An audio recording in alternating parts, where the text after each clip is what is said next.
those who are not successful think if you read 10 points in a book, you're going to be successful. What does success look like? What does it take? Without any kind of influence, you must stay by yourself. If you enable yourself, other people will say you're a success.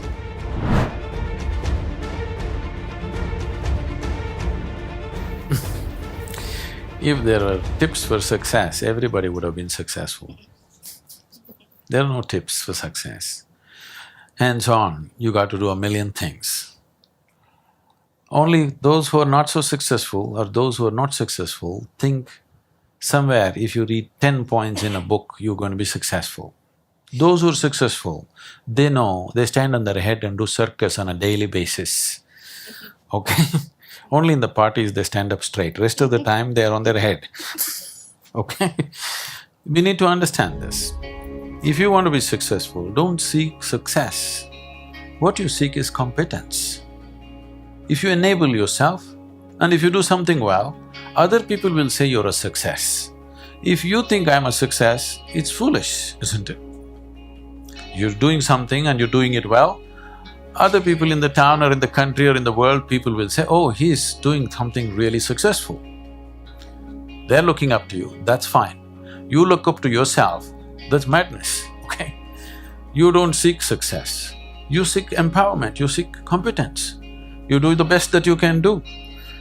You cannot do as well as somebody, but you can do the best that you can do. So if you do your best, if your best is good enough, world will recognize. If it is not, you will be happy.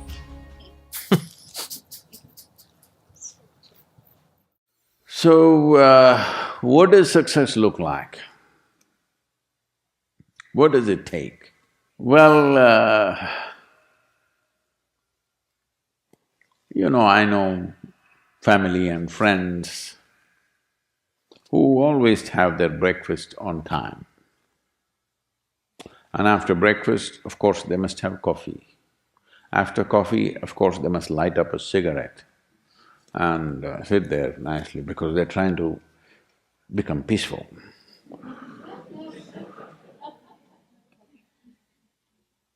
And then they will go to work, come back home exactly on time for lunch, eat lunch, rest for 1 or 2 hours, sleep, then evening have one tea and then smoke, and then again go to work. And 8 o'clock, 8:30, they're back home for dinner and then maybe other things, drink and this and that and whatever. But those who have been very successful, either in music, sport, art, business, spiritual process, doesn't matter what, those people never know when they ate, when they slept, when they got afternoon rest. I've not seen such a thing in my life.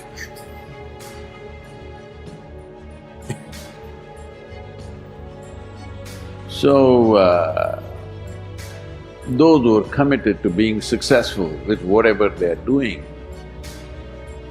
one important aspect of their life is they're not settling down wherever it's a bit comfortable. Because comfort will happen when they lower you to in the grave, very comfortable you are, Right now, it's about ensuring that there is profoundness of experience and there is impactfulness of activity. Because if they had given you a limitless amount of time, you could do all those things, nothing wrong, I'm not against them. But they gave you such little time with such tremendous potential of being human, that's the problem. For every one of you, your life is precious, isn't it? It's a precious life. If something is precious, where do you want to invest this life? Because what you call as my life is just a certain amount of time and energy, isn't it? Yes? As you sit here, your life is ticking away or no? What is ticking away is not time, what is ticking away is your life. Yes or no? So this energy that you call as my life, How are you going to invest it? Because it's going to if you're doing something truly worthwhile, it gets over before you know what happened. Only if you're doing something worthless, it feels like a long life. Have you noticed this? On a particular day when you're very happy, 24 hours, poof, it went off like that, like a moment. You're miserable, 24 hours feels like 10 years. Have you not noticed this? So only miserable people will have a long life.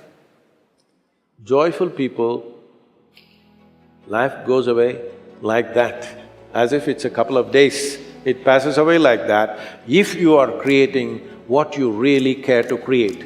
So, one thing that every young person should do is, without the influence of the peers of your own age group, without the influence of your professors and your parents, without any kind of influence, somewhere you must stay by yourself, at least for 2-3 days, and look at it. What is it that I want to invest this precious life into? What is it that will be worthwhile today and worthwhile after 50 years for me to invest myself into?